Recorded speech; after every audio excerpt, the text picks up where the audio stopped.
வணக்கம். நீங்கள் பார்த்துட்டு இருக்கிறது சிம்பிள் ஃபின்லாக். ஸோ இன்றைக்கி ஒரு ரொம்பவே முக்கியமான அண்ட் இன்ட்ரெஸ்டிங்கான வீடியோ பார்க்க போகிறோம். ஸோ வீடியோவை முழுசாக வாட்ச் பண்ணுங்கள். அதாவது ஷேர் மார்க்கெட் இல்லை மியூச்சுவல் ஃபண்டில் இன்வெஸ்ட் பண்ணுற எல்லாத்துக்கும் தெரியும், சவுத் இந்தியன் பேங்க் அப்படின்னு ஒரு பேங்க் இருக்குது. அதோட ஷேர்ஸும் இருக்குது.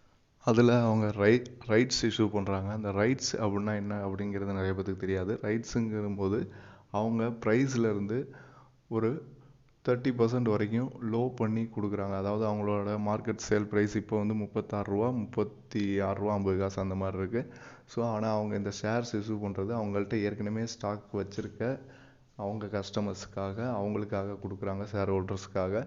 அதாவது நீங்கள் 4 ஷேர் வச்சுருந்தீங்கன்னா ஒரு ரைட்ஸ் உங்களுக்கு கொடுப்பாங்க. ஸோ நீங்கள் எத்தனை ஷேர்ஸ் வச்சுருக்கீங்களோ அதை டிவைட் பை 4 அப்படின்னு கணக்கு போட்டிங்கன்னா உங்களுக்கு அத்தனை ரைட்ஸ் கிடைக்கும். நீங்கள் அதுக்கு அப்ளை பண்ணலாம். ரூ. 22 வாங்க முடியும். ஸோ இப்போ நீங்கள் வாங்கினீங்கன்னா வாங்கும் போதே 30% ப்ராஃபிட்டில் நீங்கள் இதை வாங்குவீங்க. ஸோ ரொம்பவே ஒரு சூப்பரான வாய்ப்பு, இதை மிஸ் பண்ணிடாதீங்க. ரைட்ஸ் இஷ்யூ பண்ணுறாங்க south Indian bank. Anand Srinivasan sir கூட சொல்லிகிட்டே இருப்பார், சவுத் இந்தியன் பேங்க் வாங்குங்கன்னு. ஸோ இது ஒரு நல்ல வாய்ப்பு. ஏன்னா நீங்கள் வாங்கும்போதே ப்ராஃபிட்டில் தான் வாங்குறீங்க. ஸோ இதுக்கப்புறம் க்ரோத் ஆச்சுன்னா இன்னுமே அது உங்களுக்கு நல்ல ப்ராஃபிட் தான். ஸோ 30% லெஸ் ப்ரைஸில் 30% ப்ராஃபிட்டில் வாங்க போகிறீங்க. வாங்குங்க. Subscribe to the channel. Thank you.